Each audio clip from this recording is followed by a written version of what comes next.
All right, here we go. Sinners takes place Now, in. give us Oh, the basic story because the trailer doesn't tell you much. okay. Well, we talked about it a little bit last week, but it takes place in 1932 Mississippi. A young Sammy Moore is a blues guitarist who wants to play music, but he lives under the thumb of his conservative Christian pastor father.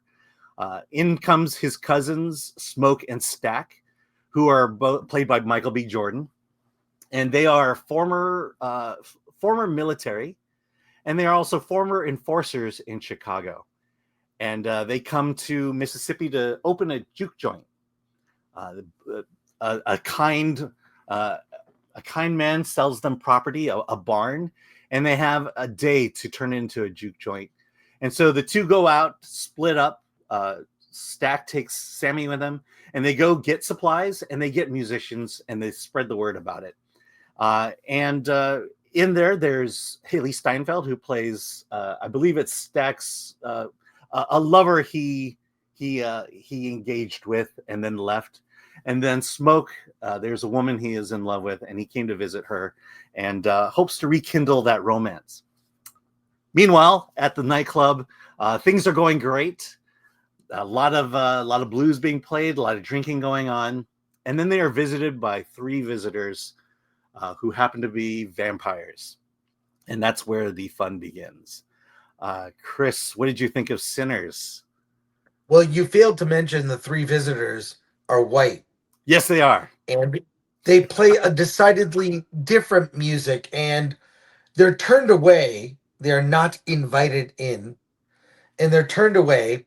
And it's kind of like, hey, read the room. This isn't your kind of place. So um, they're they're set off, but it's a group of vampires that descend on the place in kind of a assault on Precinct 13, or from dusk, more like From Dusk Till Dawn.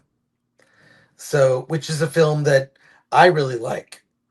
So, um, So I don't know. I can't see you, Alan. I don't know if you can see me. I can see you. You're fine. Yeah, I So mean, there you go. let's see. There's we talk I about had this. some issues with this movie. I think it's juggling too much. I think there are three main stories, and they don't really converge as one would hope. I know it's being praised and getting like great reviews, but and I like the vampire aspect. I like that the movie respects the rules of a vampire, and that uses them in a very clever way. When people become vampires, their eyes glow in the dark like a dog or an animal. That works really well. But by the end, it kind of lost me in some way.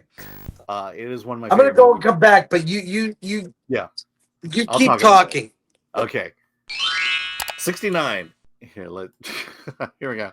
I really did like Sinners. It is one of my favorite movies of the year, and I think a lot of it has to do with the fact that I'm not a big horror fan, but I'm a fan of good storytelling, and that's what this is.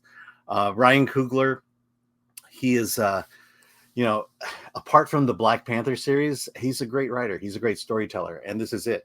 As Chris says, I appreciate the fact that they did hold to the lore of the vampires, the rules of vampires. Um, I don't want to get into too much spoilers yet. We will spoil this movie in our discussion, uh, but um, a lot. I kind of it's the thing I like most about it is the fact that you have these three characters: Sammy, Smoke, and Stack, and they have very different stories, and those stories play out in interesting ways, especially when the vampires come, uh, and um, and I like it's just I like stories with well-defined characters, and you have this whole movie is just full of well-defined characters, and then add on top of that, it is a beautiful movie. It is shot on IMAX cameras. I got to see it in IMAX. Um, the just the It's shot on film too, which is a big deal. Uh, the just the setting, the natural setting of this location is gorgeous. Um, and then there's the whole vampire stuff. There's a moment where the big battle happens, and you see the IMAX screen just open up, and you see the battle in big IMAX. Yeah, do you want to say anything else before we get into spoilers? Yeah, we should put up a spoiler warning, because the Do you want to problems do it now, or do you want to say anything else before it? I for the most part like this movie as a vampire movie, and I will say this: it's probably Ryan Coogler's best movie. Mhm. It's not being held back by Marvel or Disney or being told what to do. This is his original story. It's a horror film that with an element behind. This is really why Mhm. they didn't make the Blade movie. This is the best current Blade movie ever made. Can I talk a moment about the power of Ryan Coogler? Yeah, Because go ahead, and then I yeah, want to get into so the spoilers. movie was made in less than a year, last year, Yeah, and it was basically Ryan Coogler wrote this script, and he said, "I want to make this movie, and I want to make it now." And that's the power he had, because he was immediately able to get funding for this movie. He was able to get casting real quick. The movie was shot at lightning speed, produced at lightning speed, and it's just a testament to a guy who is a great storyteller and understands that story and put that story on film. And it's a testament to the fact that he is such a good storyteller that people implicitly trust him to tell a good story. well, okay, but let's get into the problems I had. Okay. Right up until the end, when the movie has like 3 endings that extend through the credits, right? The credits, and Mhm. there's a mid credit, and there's a lot to this with the endings. And I feel like Jeremy Johns put it best recently. He said the problem with modern movies is they feel the need to comment on one of 3 things: Trump, feminism / girl bossery, or racism. Not in a way that is the subtext to a movie, but in a way that is overt and obvious. And in the ending of this movie, it drives the point home. I had no problem with the 3 white musicians being turned away. Read the room. This isn't your kind of place. Mhm. Whatever. They turn out to be vampires. The place is overrun with vampires. Um, Tragic events. It's a great setup. It wasn't overt. In the very end, and spoilers, this is a major spoiler. There is a extra scene where a bunch of white people, effectively the Klan, not in Klan gear, show up in the early morning and are mowed down with a machine gun by Michael B. Jordan's character.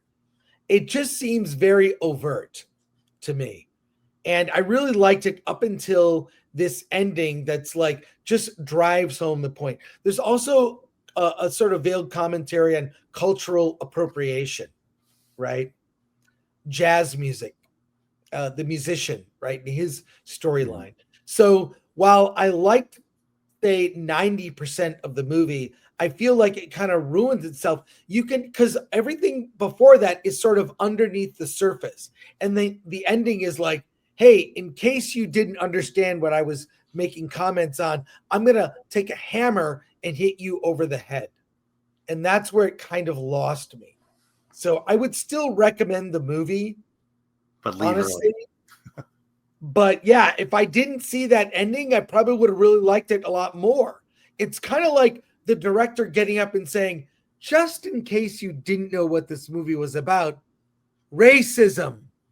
And then it's like, okay, I get it. Does every movie have to comment on racism, feminism, and Trump? It's distracting. And that's the reason I had problems with this movie. And so, Yeah, what do but you think about that? yeah, okay. So up until that moment, the movie wasn't about racism. Movie had It racist was, elements in it, it but it was, it wasn't was, it about. was subtext, It was subtext. subtext, but you expect that from a movie that takes place in Jim Crow South in the 1930s. Sure. You can't avoid that. It's like showing a Holocaust movie and saying, "Well, it's about anti-Semitism." It's Right. that's the nature of it. It has to be there. So The thing that balanced it off in that main story is that the vampires were not racist. The vampires were vampires. The first victims just happened to be white people. Right. And when you see how that plays out, because look, it plays out in a very interesting way that I don't know that I want to spoil it, but it's like church. It's like the accepting nature of church, and that church went beyond race, went beyond gender, went beyond everything. It was about the fellowship of humans, or fellowship of vampires. To me, that was the balancing moment to say that this is not a movie about racism, but it is. But the scene that you refer to refers to the fact that the guy that they bought, that Smoke and Stack bought the barn from, was actually a Klan member, and I was okay with the scene. In fact, it was pretty amazing in terms of, we didn't have the gunplay and everything up until that point, because it took place in 1930s Jim Crow South. These guys had been ripped off by this guy, and that it's not like, the plan was for these Klan members to come in the next day and shoot up the barn and kill everybody. And this was his chance. Look, okay, spoiler. I know we're saying spoiler, but let's just say that Smoke had lost a lot, and he is lost everything. And his last moment of glory was to take out an army of Klan members, and in the end, finally reconnect with his true love. And to me, that's why I'm giving that scene a pass. I didn't find it racist at the time. I didn't find it unusual at the time, but then you understand it. I will grant you that the post-credit scenes, just seem to be tacked on for the sake of being tacked on. But that's his artistic choice. It's still, to me, a great movie, and highly recommended. Well, I'll give it a recommend in spite of, I'd say, leave early. You'll like the movie more. I just feel like, and Spike Lee has done this too in his films, in Black Klansman. Mm-hmm. Like, the movie's like really great story. It's a great story based on true events. And then he feels the need at the very end of the movie to, like, in case you didn't understand what I was trying to say, he does this long-winded, like explaining the themes of the movie through like real events, and it's like unnecessary. Like, it's like a video essay of what he's trying to say. So I think you're just reading too much into it, or for some reason I don't think that whole scene was about, hey people, this is all about racism, because I don't think the movie is about racism. It takes place in a time where racism was at high levels.